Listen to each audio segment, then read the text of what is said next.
وذكر فإن الذكرى تنفع المؤمنين.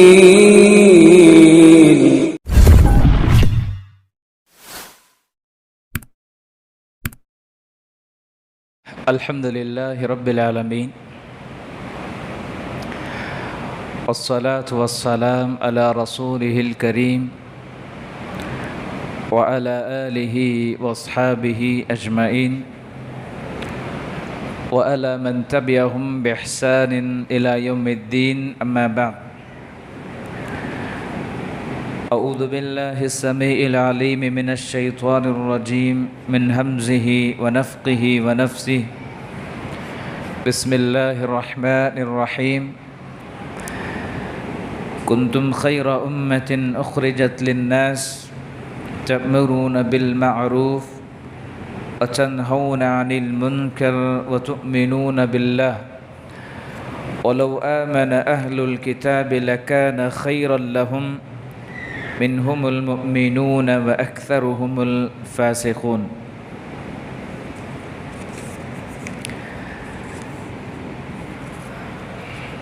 ہر طرح کی تعریف اس اللہ کے لیے جس کی توفیق سے مجھے اور آپ کو اللہ نے تراویح کی اس نماز کو باجماعت پڑھنے کی توفیق عطا فرمائی. دعا ہے اللہ رب العزت سے اللہ تعالی ماہ رمضان کی ہماری ان عبادتوں کو قبول فرمائے، ہمارے اور آپ کے لیے آخرت میں نجات کا ذریعہ بنائے. درود و سلام ہو اس زمین پر آئے ہوئے سارے انبیاء پر، بالخصوص ہمارے اور آپ کے آخری نبی محمد الرسول اللہ صلی اللہ علیہ وسلم پر. آج کی اس تراویح میں ہم نے سورہ آل عمران کی کئی آیتیں سنی. ان آیات میں سے آج کے اس درس کے لیے میں نے جس آیت کا انتخاب کیا ہے وہ سورہ آل عمران کی آیت نمبر 110 ہے. اس آیت کی روشنی میں آج کے اس درس میں مختصر وقت میں امت محمدیہ کی خصوصیات پر ہماری گفتگو ہوگی. چنانچہ اللہ تبارک و تعالی نے فرمایا کنتم خیر امہ، تم ساری امتوں میں سب سے بہترین امت ہو. یعنی امت محمدیہ سے پہلے جتنی بھی امتیں گزری ہیں، اللہ کے نبی علیہ الصلاۃ والسلام نے ایک حدیث میں بیان فرمائی، کہا کہ ہم سے پہلے 60 پر 9 امتیں گزری ہیں. کتنی؟ 60 پر 9 امتیں ہم سے پہلے گزری ہیں. اور امت محمدیہ گنتی کے اعتبار سے 17ویں امت ہے. یعنی یہ 70 نمبر والی امت ہے. اب اس کے بعد اور کوئی امت نہیں آئے گی، اور یہ آخری امت ہوگی قیامت کی صبح تک. اسی لیے اللہ تعالیٰ نے اس آیت کریمہ میں کہا کہ تم سے پہلے جتنی بھی امتیں گزر چکی ہیں ان ساری امتوں میں سب سے بہترین امت محمدیہ ہے. اسی لیے اللہ نے کہا کنتم خیر امۃ اخرجت للناس، تم کائنات میں سب سے بہترین امت ہو جو لوگوں کے لیے اللہ نے پیدا کی ہے. تأمرون بالمعروف وتنہون عن المنکر وتؤمنون باللہ. اب یہاں امت محمدیہ کی اللہ نے خصوصیات بیان کی. کہا کہ تم لوگ اللہ کی عبادت کی طرف بلاتے ہو، نیکی کی دعوت دیتے ہو، برائی سے روکتے ہو اور اللہ پر ایمان رکھتے ہو. وَلَوْ آمَنَ أَهْلُ الْكِتَابِ لَكَانَ خَيْرًا لَهُمْ۔ اللہ نے کہا کہ اگر یہ اہل کتاب، اب اہل کتاب سے مراد یہود اور نصارہ ہیں، تو اللہ نے کہا وَلَوْ آمَنَ أَهْلُ الْكِتَابِ لَكَانَ خَيْرًا لَهُمْ مِنْهُمُ الْمُؤْمِنُونَ وَأَكْثَرُهُمُ الْفَاسِقُونَ۔ اللہ نے کہا کہ اگر یہ اہل کتاب یعنی یہود اور نصارہ اللہ پر ایمان لے آتے تو ان کے لیے بہت بہتر ہوتا۔ منہم المؤمنون واکثرهم الفاسقون۔ اللہ نے کہا اہل کتاب میں بعض ایسے ہیں جو اللہ پر ایمان رکھتے ہیں، لیکن اکثر ایسے ہیں جو اللہ کے نافرمان ہیں، فاسق ہیں اور فاجر ہیں۔ یہ اس آیت کا مختصر ترجمہ میں نے آپ کے سامنے پیش کیا ہے۔ اس آیت میں اللہ تبارک و تعالیٰ نے امت محمدیہ کی خصوصیات کو بیان کیا ہے، اور یہ بات میں بنیادی طور پر آپ سے کہوں گا، اللہ تعالیٰ نے اس دنیا میں بہت ساری امتوں کو بھیجا ہے، اور ہر امت میں سب سے افضل ترین امت امت محمدیہ ہے، اور اس امت کی طرف اللہ تبارک و تعالیٰ نے جس نبی کو نبی بنا کر کے اپنا مشن دے کر کے بھیجا، وہ نبیوں میں سب سے عظیم اور سب سے اعلیٰ نبی ہے محمد الرسول اللہ صلی اللہ علیہ وسلم، اور انہی کے ہم امتی ہیں۔ تو امت محمدیہ کی بہت ساری خصوصیات ہیں، ان میں سے چند خصوصیات کا میں بالاختصار آپ کے سامنے ذکر کروں گا۔ سب سے پہلی بات تو یہ ہے، اللہ کے نبی علیہ السلام نے اس امت محمدیہ کے سلسلے میں یہ بات بیان فرمائی، کہا کہ میری امت کا ایک گروہ ایسا ہوگا جسے اللہ تبارک و تعالیٰ بنا حساب و کتاب کے جنت میں داخل کرے گا۔ اللہ کے نبی علیہ السلام نے اس میں وضاحت فرمائی، کہا میری امت کا ایک طبقہ، میری امت کی ایک جماعت جس کی تعداد 70,000 ہوگی، 70,000 افراد اس امت محمدیہ کے ایسے ہوں گے جنہیں اللہ تبارک و تعالیٰ بنا حساب اور کتاب کے جنت میں داخل کرے گا۔ اللہ کے نبی علیہ السلام نے ان کے اوصاف بیان کرتے ہوئے کہا، ان لوگوں کے چہرے اس طرح چمکیں گے جس طرح سے 14ویں رات کا چاند چمکتا ہے۔ گویا کہ اللہ تبارک و تعالیٰ نے ان کی، اللہ کے نبی علیہ السلام نے اپنی قوم، اپنی امت کے اوصاف کو بیان کرتے ہوئے کہا، قیامت کے دن میری امت کے 70,000 افراد ایسے ہوں گے جنہیں اللہ تبارک و تعالیٰ بغیر حساب اور کتاب کے جنت میں داخل کرے گا۔ اللہ کے نبی علیہ السلام نے جب اس حدیث کو بیان کیا تو ایک صحابی رسول جن کا نام تھا عکاشہ بن محصن رضی اللہ عنہ، انہوں نے اٹھا اللہ کے نبی علیہ السلام سے کہا، اللہ کے نبی علیہ السلام آپ میرے حق میں دعا کریں کہ اللہ تبارک و تعالیٰ مجھے ان لوگوں میں شامل کرے جنہیں اللہ تعالیٰ بنا حساب و کتاب کے جنت الفردوس میں داخل کرے گا۔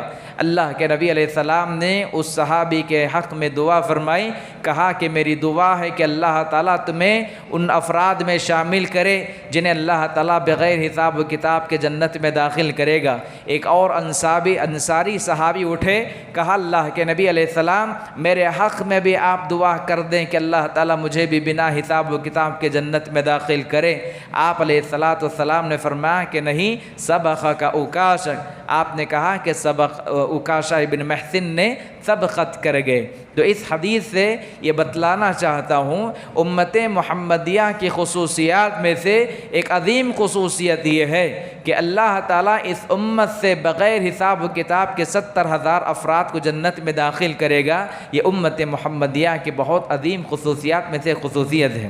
اور دوسری خصوصیت اس امت محمدیہ کے حوالے سے یہ ہے، یاد رہے امت محمدیہ سے پہلے جتنے بھی امتیں گزری ہیں اور ان امتوں کے پاس اللہ نے جن نبیوں کو بھی بھیجا ہے، ہر نبی نے امت محمدیہ کے حوالے سے پیشن گوئی فرمائی، کہا کہ ان قریب قیامت کی قریب ایک امت آئے گی جو حق پر ہوگی، ان قریب ایک امت آئے گی جو قیامت کے صبح تک حق پر ہوگی۔ علماء لکھتے ہیں اس امت سے مراد امت محمدیہ ہے، اور حضرت ابراہیم علیہ السلام نے بھی اللہ تبارک و تعالیٰ سے یہی دعا فرمائی کہا ربنا وابعث فیہم رسولا منہم یتلو علیہم آیاتک ویعلمہم الکتاب والحکمہ وذکیہم۔ ابراہیم علیہ السلام نے اپنے رب سے دعا فرمائی، کہا کہ رب العالمین میری امت سے، میری نسل سے، میری خاندان سے ایسے نبی کو بھیجنا جو لوگوں کا تزکیہ کرے، کتاب و شریعت کا علم انہیں عطا کرے۔ اور حضرت ابراہیم علیہ السلام نے جب اپنے بیٹے اسماعیل علیہ السلام کے ساتھ کعبۃ اللہ کی تعمیر کر رہے تھے، اس موقع پر حضرت ابراہیم علیہ السلام نے اس امت محمدیہ کے حق میں دعا فرمائی، کہا ربنا وجعلنا مسلمین لک ومن ذریتنا امۃ مسلمۃ لک وارنا مناسکنا وتب علینا انک انت التواب الرحیم۔ اس آیت کے ذریعے سے یہ بتلانا چاہتا ہوں، ابراہیم علیہ السلام نے بھی اپنے زمانے میں، اپنے قوم میں امت محمدیہ کی پیشن گوئی فرمائی، اور یہ پیشن گوئی ابراہیم علیہ السلام نے آج سے تقریباً 2500 سال پہلے کی ہے۔ کتنے؟ 2500 سال پہلے ابراہیم علیہ السلام نے امت محمدیہ کے حق میں یہ پیشن گوئی فرمائی۔ اور اسی طرح سے امت محمدیہ کی خصوصیات میں سے ایک خصوصیت یہ بھی ہے کہ اس امت میں خیر ہمیشہ باقی رہے گا، اس امت میں خیر ہمیشہ باقی رہے گا، اور اس امت میں خیر قیامت کی صبح تک رہے گا، اور خیر کبھی ختم نہیں ہوگا۔ یہ اور بات ہے کہ اس کے برعکس کبھی شر کا پہلو بھی اس امت پر غالب رہے گا، لیکن اللہ کے نبی علیہ السلام نے کہا میری امت محمدیہ میں ہمیشہ خیر باقی رہے گا۔ یہی وجہ ہے کہ آپ دیکھیں اللہ کے نبی علیہ السلام کے زمانے کو اللہ کے نبی نے سب سے بہترین زمانہ کہا ہے، سب سے بہترین زمانہ، یعنی خیر والا زمانہ اللہ کے نبی صلی اللہ علیہ وسلم کا زمانہ ہے۔ اس کے بعد کا زمانہ صحابہ کا زمانہ ہے۔ آپ نے کہا کہ صحابہ کا زمانہ سب سے بہترین زمانہ ہے، اس کے بعد تابعین کا زمانہ، تابعین کا زمانہ، اس کے بعد کے جتنے بھی ادوار آئے ہیں، قیامت کی صبح تک اس امت کے اندر خیر باقی رہے گا۔ اور یہ امت محمدیہ کی خصوصیات میں سے ایک سب سے عظیم خصوصیت یہ ہے کہ اللہ تعالیٰ کے نبی علیہ السلام نے کہا اس امت کے اندر ہمیشہ خیر باقی رہے گا، اور کبھی کبھار شر اس کے برعکس ان پر غالب آ جائے گا، لیکن اکثر یہ ہے کہ اس امت میں خیر باقی رہے گا۔ یہ امت کی ایک بہت بڑی فضیلت ہے۔ اور اسی طرح میرے بھائی اللہ کے نبی علیہ السلام نے فرمایا، کہا اس امت محمدیہ کی خصوصیات میں سے ایک عظیم خصوصیت یہ بھی ہے کہ اس امت میں اللہ نے بہت ساری آسانیاں پیدا کی ہیں۔ اس امت کے لیے اللہ نے بہت ساری آسانیاں پیدا کی ہیں۔ پچھلی امتوں کے تاریخ اگر آپ اٹھا کر کے پڑھیں گے، آپ کو معلوم ہوگا انبیاءوں کے واقعات بتلاتے ہیں امت محمدیہ کو اللہ نے جتنی آسانیاں دیں اتنی آسانیاں پچھلی امتوں میں نہیں تھیں۔ آپ دیکھیں حضرت موسیٰ علیہ السلام کے زمانے میں اگر کوئی آدمی قتل کر دیتا تو بدلے میں اسے قتل کیا جاتا، بدلے میں اسے قتل کر دیا جاتا، اور دوسرا کوئی آپشن نہیں تھا۔ اگر کوئی آدمی قتل کر دیا بدلے میں قصاص کے طور پر اسے قتل کر دیا جاتا۔ عیسیٰ علیہ السلام جب آئے آپ کی شریعت میں یہ قانون لاگو ہوا کہ اگر کوئی آدمی کسی کو قتل کر دیتا تو اسے صرف معاف کر دیا جاتا، اسے صرف معاف کر دیا جاتا۔ لیکن امت محمدیہ کی یہ خصوصیات ہیں کہ اللہ تعالیٰ نے اس امت کے لیے بڑی آسانیاں فرمائیں۔ کہا کہ اگر کوئی آدمی کسی کو قتل کر دے بدلے میں اسے قتل کیا جائے گا، اگر نہیں تو فدیہ دیا جائے گا، اگر نہیں تو اسے معاف کر دیا جائے گا۔ کتنے آپشنز شریعت نے رکھے، یہ امت محمدیہ کی خصوصیات میں تھے۔ اور روزے کے سلسلے میں بھی آپ دیکھیں پچھلی امتوں میں روزے بڑی اذیت ناک ہوتے تھے، لیکن اللہ نے اس امت کے لیے روزوں کو آسان کر دیا۔ اتنا ہی نہیں، پچھلی امتوں کے لیے اللہ نے قانون بنا دیا، یہودیوں کے لیے ہفتے کے دن صرف عبادت کریں گے، اور عبادت کے اس دن اللہ نے تجارت کاروبار سے منع کر دیا۔ لیکن امت محمدیہ کو اللہ تعالیٰ نے رخصت دی، کہا کہ جمعہ کا دن عبادت کے ساتھ ساتھ تم تجارت کر سکتے ہو، کاروبار کر سکتے ہو۔ اللہ نے یہ رخصت، اللہ نے وسعت کا معاملہ امت محمدیہ کے لیے خاص کیا ہے یہی وجہ ہے کہ اس امت کے لیے اللہ کے بہت سارے احسانات میں سے ایک احسان یہ ہے کہ اللہ نے اس امت کے لیے بڑی آسانیاں فرمائی. اگر پانی نہیں ہے وضو کے لیے آپ تیمم کر سکتے ہیں، یہ آسانی ہے. مسافر ہے آدمی، سفر کر رہا ہے، سفر کے دوران میں شریعت نے معاف کر دیا، کہا اجازت دی کہ جو آدمی سفر کے دوران میں نماز اگر پڑھنا ہو، نماز کا وقت آ جائے تو اسے چاہیے کہ وہ قصر کرے. اور قصر کا یہ معاملہ اس امت کی خصوصیات میں سے ہے. اللہ تعالیٰ نے مسافروں کو رخصت دی، کہا کہ تم سفر کے حالت میں 4 رکعت نماز کے بجائے 2 رکعت پڑھیں. یہ آسانی ہے، اور اللہ تعالیٰ نے یہ آسانیاں اس امت کے لیے خاص کیا ہے. اور اسی طرح آپ دیکھیں گے، بالاختصار میں اور 2 باتیں بتا کر بات ختم کروں گا. امت محمدیہ کی خصوصیات میں سے ایک یہ خصوصیت یہ بھی ہے، اللہ نے اس امت کے افراد کی عمریں کم کی ہیں. اس امت کے افراد کی عمریں اللہ نے کم کر دی ہیں پچھلی امتوں کے بالمقابل میں. آپ دیکھیں حضرت آدم علیہ السلام ہیں، ان کی عمر تقریباً 1000 سال ہے. کتنے؟ 1000 سال حضرت آدم علیہ السلام کی عمر ہے. ان کے بعد آئے حضرت نوح علیہ السلام، جنہیں آدم ثانی کہا جاتا ہے. اور حضرت نوح علیہ السلام کی عمر تقریباً صرف دعوت و تبلیغ کا جو کام انہوں نے کیا 950 سال صرف دعوت کا کام کیے ہیں وہ. اور نبوت جب ملتی ہے 40 سال کی عمر میں ملتی ہے. اور ہر نبی کو اللہ نے جو نبوت دیا ہے 40 سال کی عمر میں دیا ہے. 40 سال نبوت سے پہلے، نبوت کے بعد 950 سال، پھر اس کے بعد مزید اور سال. 1000 سے زائد سال نوح علیہ السلام کی عمر. اللہ اکبر، معمولی بات ہے کیا؟ قوم عاد ہے، قوم ثمود ہے، یہ وہ قومیں ہیں جن کی عمریں 800 سال، 700 سال، 900 سال، 600 سال، کسی کی عمریں 500 سال. لیکن اس امت محمدیہ کی عمریں اللہ نے کم کر دیں. اسی لیے اللہ کے نبی علیہ السلام نے اپنی احادیث کے اندر بیان فرمایا، کہا کہ میری امت کی لوگوں کی عمریں اعمار امتی ما بین 60 الی 70. آپ نے کہا کہ میری امت کی عمریں 60 سے 70 کے درمیان میں ہوں گی. لیکن عمل کے اعتبار سے میری امت جو بھی نیک عمل کرے گی پچھلی امتوں کے مقابل میں اس امت کو زیادہ ثواب دیا جائے گا. اللہ اکبر. میں آپ کو بتاؤں گا، اللہ کے نبی علیہ السلام کی ایک حدیث ہے، امام ترمذی نے اسے روایت کیا ہے. اللہ کے نبی علیہ السلام نے فرمایا، فتنوں کے دور میں، آج جس دور میں ہم آنکھیں کھولے ہیں یہ دور فتنوں کا ہے. اس دور میں ایمان کی حفاظت ایک انسان کے لیے کسی انگار پہ چلنا جتنا مشکل ہے اس سے کہیں زیادہ مشکل آج کے فتنوں کے دور میں اپنی ایمان کی حفاظت ہے.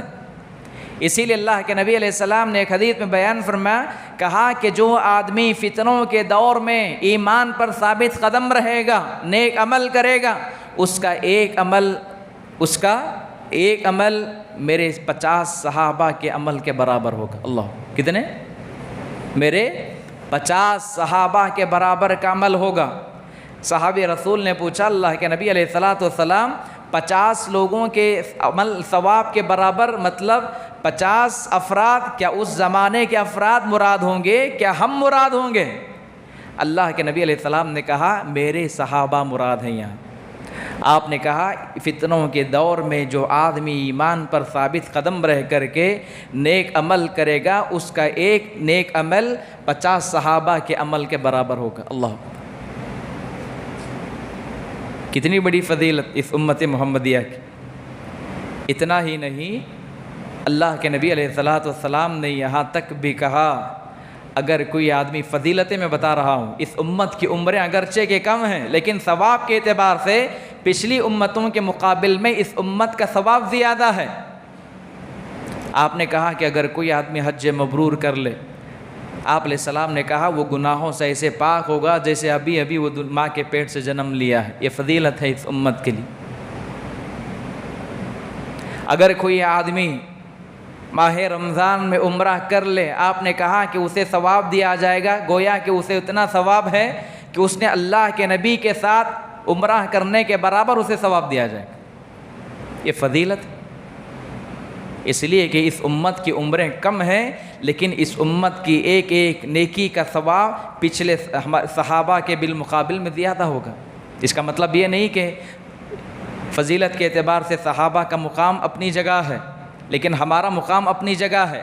یہاں اللہ کے نبی علیہ الصلاۃ والسلام امت محمدیہ کی خصوصیت بیان کرنا چاہتے ہیں۔ اور آپ دیکھیں اللہ کے نبی علیہ السلام کی یہ جو حدیث ہے اس پر آپ غور کریں۔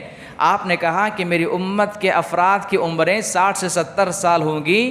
آپ تاریخ اٹھا کر کے دیکھیں، جتنے بھی صحابہ، تابعین، محدثین گزرے ہیں ان کی عمریں بہت کم ہیں۔ خود اللہ کے نبی علیہ السلام کی عمر 60 پر 3 سال ہے۔ 60 پر 3 سال کی عمر میں اللہ کے نبی کا انتقال ہوا، اور 60 پر 3 سال کوئی بڑی عمر نہیں ہے، بہت چھوٹی عمر ہے۔ حضرت ابو بکر صدیق رضی اللہ تعالیٰ عنہ کا انتقال ہوا 60 پر 3 سال میں، اور آپ کی عمر بھی کوئی لمبی عمر نہیں ہے، مختصر عمر ہے آپ کی۔ حضرت ابو بکر صدیق کا انتقال ہوا 60 پر 7 سال میں تقریباً، اور 60 پر 7 سال بہت مختصر عمر ہے، کوئی لمبی عمر نہیں ہے۔ لیکن بعض ایسے بھی صحابہ ہیں جن کی عمریں اس سے بھی مختصر ہیں۔ معاذ ابن جبل رضی اللہ تعالیٰ عنہ کے سلسلے میں اہل علم نے لکھا ہے کہ ان کا جب انتقال ہوا معاذ ابن جبل کا، اس وقت آپ کی عمر صرف 30 پر 6 سال تھی۔ کتنے؟ صرف 30 پر 6 سال۔ اللہ کے نبی علیہ الصلاۃ والسلام نے معاذ ابن جبل رضی اللہ تعالیٰ عنہ کے سلسلے میں یہاں تک بھی کہا اگر کسی کو حلال اور حرام کا علم اگر حاصل کرنا ہو وہ معاذ ابن جبل سے حاصل کرے، اسی لیے کہ اللہ نے حلال اور حرام کا علم انہیں عطا کیا ہے۔ اللہ، اور یہ مسجد قبلتین کے امام تھے اللہ کے نبی صلی اللہ علیہ وسلم کے زمانے میں۔ عمر رضی اللہ تعالیٰ عنہ نے معاذ ابن جبل کے سلسلے میں یہاں تک بھی کہا کہ قیامت کی صبح تک کوئی بھی ماں معاذ بن جبل جیسا لڑکا نہیں جنم دے سکتی، اللہ جنم نہیں دے سکتی۔ معاذ بن جبل جیسا لڑکا کوئی بھی عورت اپنے کوکھ سے جنم نہیں دے سکتی، یہ حضرت عمر نے کہا تھا معاذ بن جبل کے سلسلے میں۔ اتنے عظیم صحابی، لیکن ان کا انتقال ہوا صرف 30 پر 6 سال کی عمر۔ کتنی چھوٹی عمر ہے۔